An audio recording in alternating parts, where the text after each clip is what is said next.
Hello students, कैसे हैं आप सब। उम्मीद है आप सब अच्छे होंगे। आईसीटी वर्चुअल क्लासरूम में आप सबका स्वागत है। मैं विकास। बच्चों, क्लास 10th का हम मैथ्स करेंगे। चलते हैं स्मार्ट बोर्ड पे और स्टार्ट करते हैं नए टॉपिक।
तो स्टूडेंट्स, आपके सामने चैप्टर है ये नया चैप्टर। आज हम करने जा रहे हैं दो चर वाले रैखिक समीकरण युग्म, यानी pair of linear equation in two variable.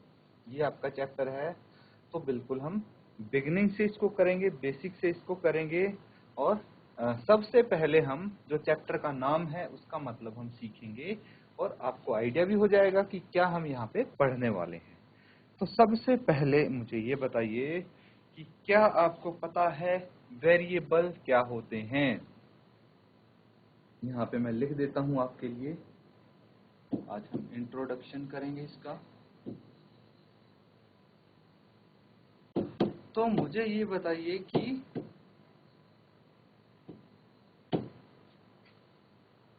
What are variables. Variables Hindi में क्या बोलते हैं बच्चों? इसको चर क्या होते हैं ये, डू यू नो? तो अगर किसी को पता है व्हाट आर वेरिएबल्स, अब बताइए। देखिए, वेरिएबल्स वो चीजें होती हैं जो चेंज होती रहती हैं, ठीक है, जो बदलती रहती हैं। वो वैल्यूज, उनको हम बोलते हैं वेरिएबल्स। जैसे कि नाम से ही पता लग रहा है, वेरिएबल जो वेरी होती रहती हैं, चेंज होती रहती हैं, उनको हम वेरिएबल बोलते हैं, चर बोलते हैं। ठीक है बच्चों। तो वेरिएबल क्या होते हैं? एग्जाम्पल मैं आपके सामने एग्जाम्पल से समझाता हूँ। जैसे x, y, z, a, b, c, ठीक है, u, v, इस तरह से ये जो भी आप लिखते हैं टर्म, वो क्या है? ये वेरिएबल हैं। जैसे x की वैल्यू कहीं आप 3 मान सकते हैं, x की वैल्यू आप 10 भी मान सकते हैं। तो देखिए, x की वैल्यू चेंज हो रही है। यहाँ पे 3 भी लिख सकते हैं हम, उसको 10 भी लिख सकते हैं, कहीं पे 100 भी हो सकती है और कहीं पे 500 भी हो सकती है। तो x की वैल्यू देखिए, x कितनी अलग अलग वैल्यूज में आ गया। इसी तरह y, z, a, b, c, तो कुछ भी आप लिखेंगे, इनकी वैल्यू हमेशा चेंज हो सकती है, बदल सकती हैं। इसलिए बच्चों ये वेरिएबल होते हैं, चर बोलते हैं इनको। ठीक है। तो यहाँ पे आपकी बात आती है pair of linear equation in two variables. Two variable मतलब समझ में आ गया, दो चर।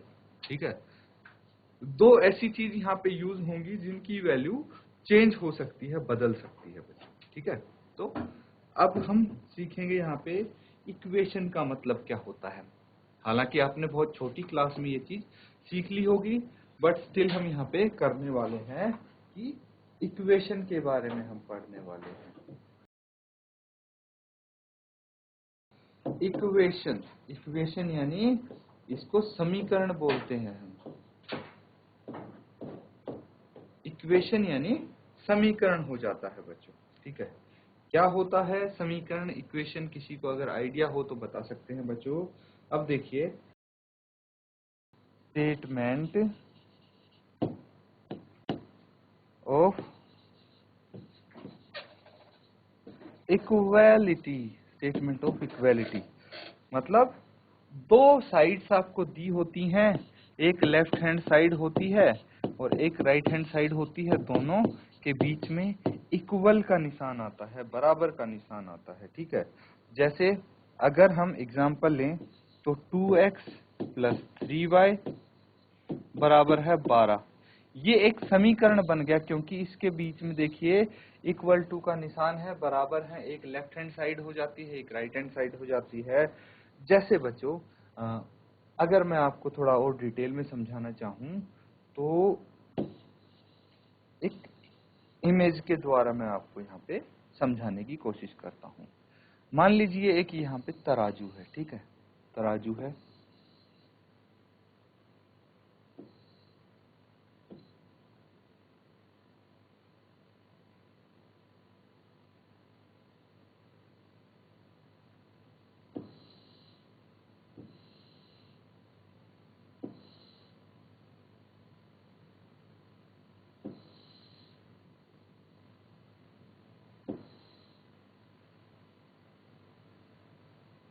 तो बच्चों यहाँ पे ये तराजू दिख रही है।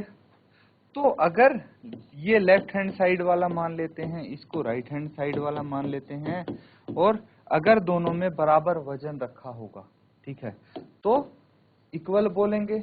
अगर किसी में एक बराबर वजन नहीं होगा, मान लीजिए इसमें 1 केजी है और यहाँ पे है 3 केजी, तो ये इक्वल नहीं होगा, ये वाला नीचे हो जाएगा, नीचे झुक जाएगा, और ये 1 केजी जिस पे रखा हो वो ऊपर उठ जाएगा, तो इक्वल टू नहीं आएगा।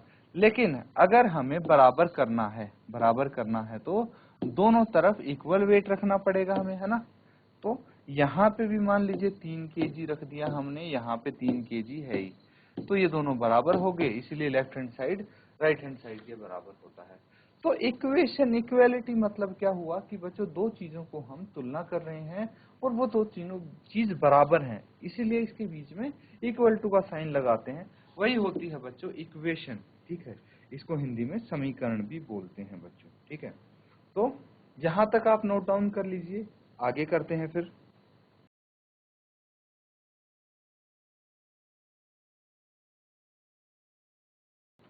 तो बच्चों हमने सीख लिया कि वेरिएबल क्या होते हैं, इक्वेशन क्या होती है, लेकिन यहाँ पे सिर्फ इक्वेशन की बात नहीं की जा रही है, यहाँ पे लीनियर इक्वेशन की बात की जा रही है। किसकी बात की जा रही है?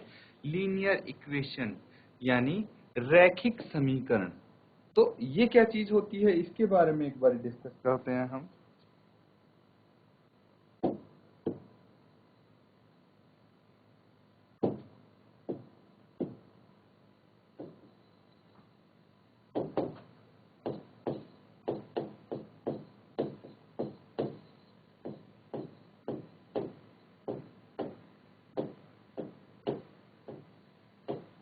रैखिक समीकरण की बात हो रही है यहाँ पे। क्या होता है रैखिक समीकरण? देखिए,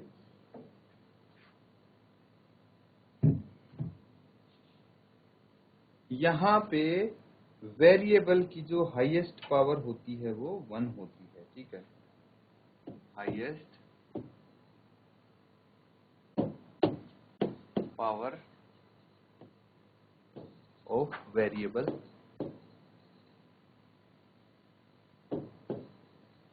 इज 1, इसको बोलते हैं लीनियर इक्वेशन। रैखिक समीकरण में क्या होता है बच्चों, जो सबसे ज्यादा घात होती है किसी भी वेरिएबल की वो 1 होती है, 1 से ज्यादा नहीं होती।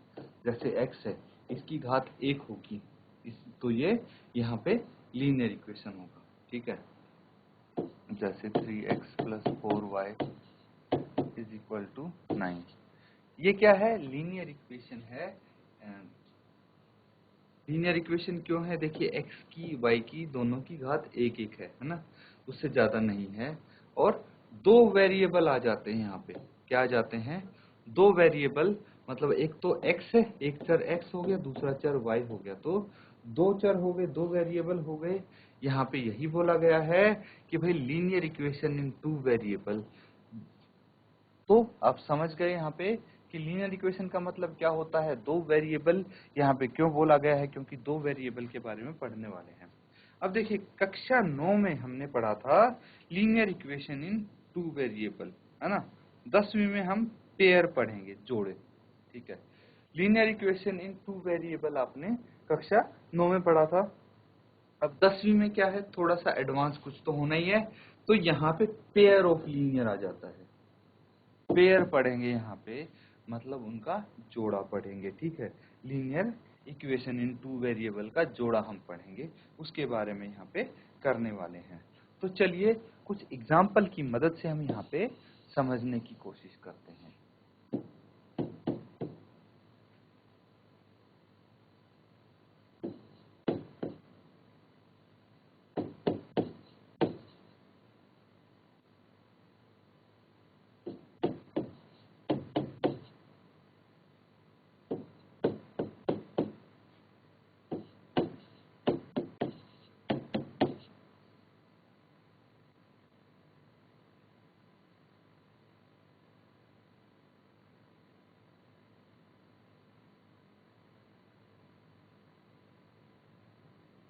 देखिए पेयर ऑफ लीनियर इक्वेशन, इसका मतलब क्या हुआ, यहाँ पे हम पेयर पढ़ने वाले हैं। पेयर ऑफ लीनियर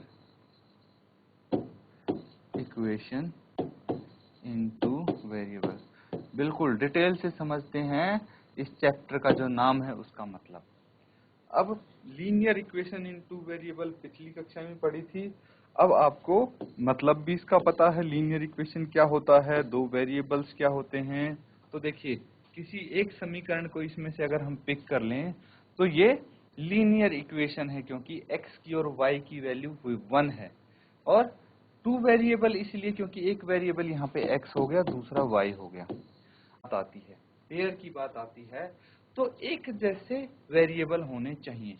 जैसे x और y का यूज किया गया है, यहाँ भी x और y का ही यूज किया गया हो, तो इसको pair of linear equation in two variable बोलेंगे। अगर ऐसे लिखा हो भाई एक समीकरण तो हमारे पास ये हो गया, और दूसरा मैं लिख दूं कि भाई 6s plus 5t 6x plus 5t plus 9 is equal to 0, एक ये हो गया। तो अगर हम देखेंगे कि भाई ये और ये क्या इन दोनों को अगर हम चेक करेंगे तो ये linear equation, pair of linear equation into variable है? नहीं, नो। ऐसा क्यों? क्योंकि देखिए एक में तो वेरिएबल x और y आ गया, ठीक है, दूसरे में s और t आ गया, ठीक है, दूसरे में आ गया s और t, तो अलग अलग हो गए। पेयर कैसे हुआ भाई? पेयर तो हो ही नहीं सकता, क्योंकि यहाँ पे x है, दूसरा x तो मुझे दिख ही नहीं रहा है, इसका पेयर तो दिख ही नहीं रहा है। तो इसीलिए पेयर ऑफ लीनियर इक्वेशन जब आती है तो वहां पे हमारे पास ये वेरिएबल दोनों इक्वेशंस में सेम होने चाहिए। भाई यहाँ पे x और y यूज किया गया है, तो दूसरे समीकरण में भी x और y का ही इस्तेमाल होना चाहिए। ऐसा अगर होगा तो ये गलत हो जाएगा बच्चों। जैसे एग्जाम्पल के तौर पे भाई पेयर किसको बोलते हैं, जोड़ा किसको बोलते हैं? अगर पेयर की बात आए, पेयर ऑफ शूज ही बोलते हैं, पेयर ऑफ शूज। क्या हुआ? जूते का जोड़ा। भाई दोनों जूते जब पेयर ऑफ शूज पहनते हैं आप, तो लेफ्ट पैर और राइट पैर में एक जैसा शूज पहनेंगे ना, इस तभी तो पेयर ऑफ शूज बनती है, तभी उसको पेयर ऑफ शूज बोलते हैं, क्योंकि वो जोड़ा आता है और दोनों पैर में आपका एक जैसा जूता आता है, ठीक है। लेफ्ट पैर के लिए भी और राइट पैर के लिए भी डिजाइन सेम होगा, सब कुछ सेम होगा, कलर सेम होगा, वैसा ही जूता पहनेंगे। अब सोचो एक पैर में आपने अलग जूता पहन लिया, फॉर्मल शूज पहन लिया, ब्लैक पहन लिया, दूसरे पैर में आप स्पोर्ट शूज पहन के बैठे हो, तो वो पेयर नहीं हो गया, वो पहने हुए भी अजीब सा ही लगेगा। इसीलिए पेयर का मतलब क्या हुआ कि एक जैसी चीज अगर हो उसी को पेयर हम बोलेंगे। सेम चीज यहाँ पे अप्लाई होती है मैथमेटिक्स में आपके, कि जब पेयर ऑफ लीनियर इक्वेशन की बात हो रही है तो दोनों समीकरण में सेम वेरिएबल्स यूज होने चाहिए, एक जैसे होने चाहिए दोनों समीकरण। यहाँ पे हमारा पेयर वाला टॉपिक आता है यहाँ से। तो बच्चों इसको नोट डाउन कर लो, काफी इंपॉर्टेंट चीज है ये, उसके बाद आगे हम कवर करेंगे। अब बच्चों सॉल्व कैसे करेंगे, देखिए यहाँ पे क्वेश्चन किस तरह से आएंगे, क्या क्या टॉपिक्स हमारे सामने आएंगे ये देखेंगे। तो हमारे सामने समीकरण होंगे, ये तो आपको पता है, इनको हल करना होगा हमें, ठीक है। हल कैसे करेंगे इनको, तो एक तरीका हमारे पास आता है, एक मेथड है ग्राफिकल मेथड। क्या है? Graphical method. ग्राफिकल मेथड के बारे में पढ़ेंगे यहाँ पे।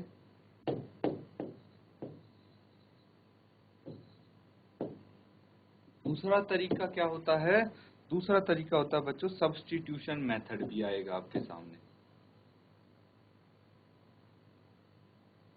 Substitution method.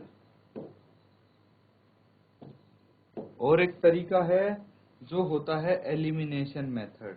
क्या होता है? Elimination method. ये सब बच्चों एल्जेब्रिक मेथड के अंडर आ जाएंगे, ये सारे एल्जेब्रिक मेथड के अंडर आ जाएंगे। कौन से सब्स्टिट्यूशन मेथड होता है, फिर एलिमिनेशन मेथड होता है,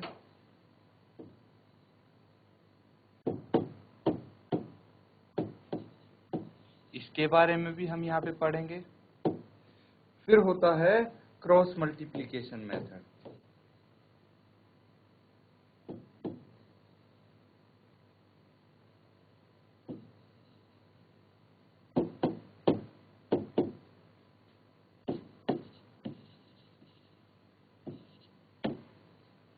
तो ये कुछ तरीके हैं बच्चों जिनको हम यहाँ पे सीखेंगे, जिनके बारे में, जिनकी हेल्प से हम इनका सॉल्यूशन निकालेंगे, हल इनका निकाल लेंगे हम।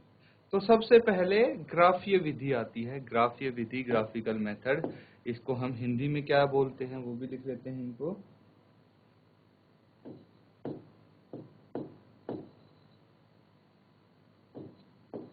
ग्राफीय विधि।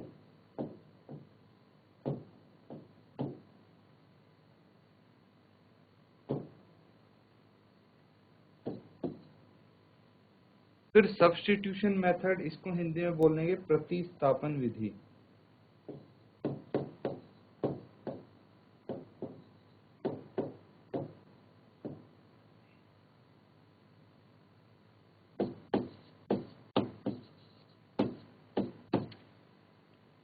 एलिमिनेशन मेथड मतलब विलोपन विधि, इसको हम बोल सकते हैं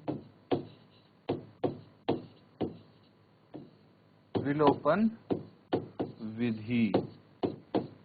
और इसके बाद है क्रॉस मल्टीप्लिकेशन, इसको हम बोल सकते हैं वज्र गुणन विधि।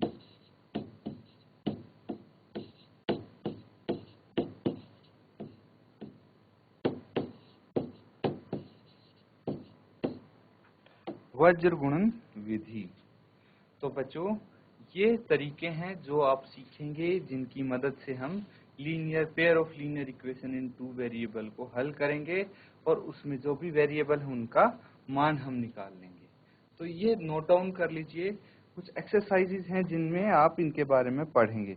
जैसे सब्स्टिट्यूशन मेथड जो है वो आपका 3.3 एक्सरसाइज में आएगा, ये 3.4 एक्सरसाइज में, ये 3.5 एक्सरसाइज में, इस तरह से हम पढ़ेंगे इस चैप्टर में। तो इसको आप नोट डाउन करो।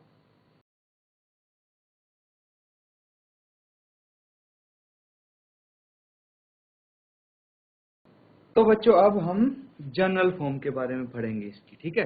जनरल फॉर्म क्या हुई देखिए,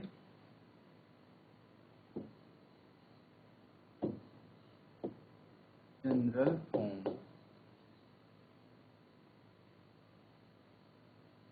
तो जब भी हमारे सामने समीकरण आते हैं किस तरह से हम लिखते हैं इनको, देखिए x a1x plus b1y plus c1 is equal to 0। ये एक समीकरण हो गया। इसके जितने भी वेरिएबल हैं वो तो x और y से डिनोट कर दिया, जो कांस्टेंट हैं बच्चों, ठीक है। जो कांस्टेंट हैं उनको हमने a1, b1 और c1 से डिनोट कर दिया। अब a1, b1, c1 क्यों लिखा, सिर्फ a b c भी तो लिख सकते थे, क्योंकि हमारे पास पेयर है लीनियर इक्वेशन का, और पेयर में क्या होता है भाई, दो इक्वेशन आएंगी एक जैसी सी। तो इसीलिए यहाँ पे जो दूसरा समीकरण है उसमें A2 plus B2y plus C2 का यूज करेंगे हम, और ये 0 के बराबर हो जाएगा बच्चों। ठीक है, तो ये क्या है, ये जनरल फॉर्म है। इस फॉर्म में हम जो भी समीकरण है उनको लिखते हैं।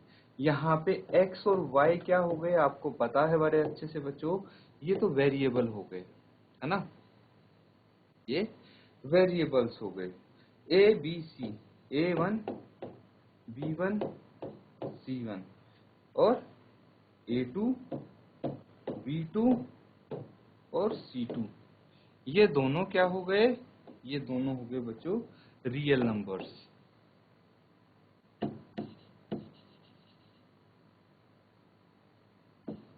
तो यहाँ पे इनको नोट डाउन कर लीजिए, इनको नोट डाउन कर लीजिए इसको, ये आपकी जनरल फॉर्म हो गई। तो बच्चों नया चैप्टर आज हमने शुरू किया है, linear equation in two variable. वो भी हम जो 9th में पढ़ा है linear equation in two variable, उसका हम थोड़ा सा एडवांस बोल सकते हैं वो पढ़ेंगे, क्योंकि अब हमारे पास आ गया पेयर। तो आप इसको बोलेंगे pair of linear equation in two variable. ये चैप्टर हमने स्टार्ट किया है, इसके बारे में डिटेल में जाना है। आज इंट्रोडक्शन पार्ट हमने किया है बच्चों, बहुत जरूरी है इंट्रोडक्शन पार्ट आपके लिए, इसको घर पे रिवाइज जरूर करें, ताकि आगे जो क्वेश्चंस हम करने वाले हैं वो आपको इजीली आ जाएं। इसी के साथ आज का सेशन खत्म करते हैं। Thank you and have a nice day.